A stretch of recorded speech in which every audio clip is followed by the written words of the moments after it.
I'm Heather Snow, Nursing 305 at the University of Tennessee, fall 2013 with Dr. Wright. The target audience for this video is anybody who has reactive airways disease, asthma, or exercise-induced bronchospasm. And we're going to go over the use of a meter dose inhaler without a spacer, with a spacer, and then I have the pediatric mask. Then we'll also talk about cleaning procedures for the MDI. First we'll do the meter dose inhaler without the spacer, and you always want to tell your patients to wash their hands really good before they start, because the body oils get stuck on these and they can get dirty pretty easily. Whenever you're ready, you always take the cap off and you're going to shake for 15 seconds to make sure that the medication is where it needs to be. And then you're going to have the patient sit upright or stand up.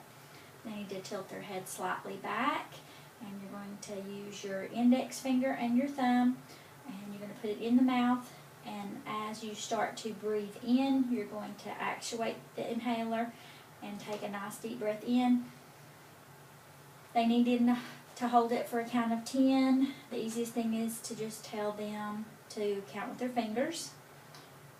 And when they get to 10, they can exhale. And then they need to wait 1 minute between puffs, and they would repeat all of those steps again. If you have somebody who's going to use an aero chamber or a spacer, which is what we do with most pediatric patients, it's quite similar. You make sure that the cap is off, you shake for your 15 seconds, and then you just place the MDI into the end of the chamber. If you breathe in and you hear a whistling sound, that means you are breathing in too quickly. And you need to make sure that the child is old enough that they don't breathe through their nose, but they breathe through their mouth. So you're going to put it in the mouth with your teeth around the mouthpiece, and then close your lips tightly around the outside. And you're going to press down on the actuator and take 3 breaths in and out, and then you can just exhale for the final time. Once again, you have to wait 1 minute in between breaths, and then you can repeat the process there.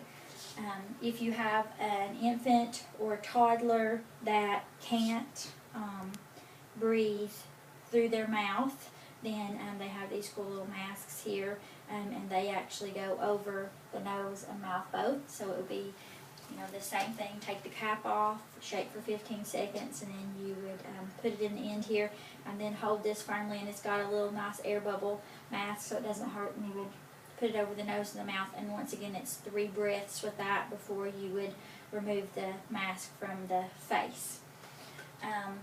To talk about cleaning and maintenance, once a week you need to remove the valve of medication, and you're going to look for any obvious little clumps or anything.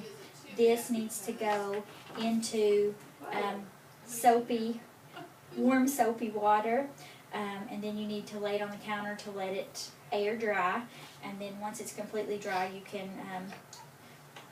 put your medication back in and close the cap. As far as your spacers, all of these plastic pieces need to be removed, and you soak it in warm water with some mild detergent, and then you need to not dry these with a towel. You just lay them out and let them air dry. You never want to place any of these items in some place that is going to be hot. It needs to be a cool temperature, and you never can place them in anything like a plastic bag, because you'll have deterioration of the parts, and then you can actually change the composition of the medicine chemically if it gets too hot. Plus, this little valve is under pressure. Need to keep track of how many doses that you have left in your inhaler. And usually the little boxes, if it's a metered inhaler, it'll say how many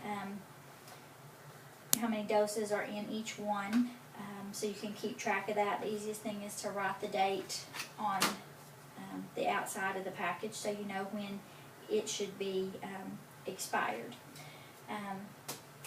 Thank you very much. That's how to do a metered dose inhaler. Thanks.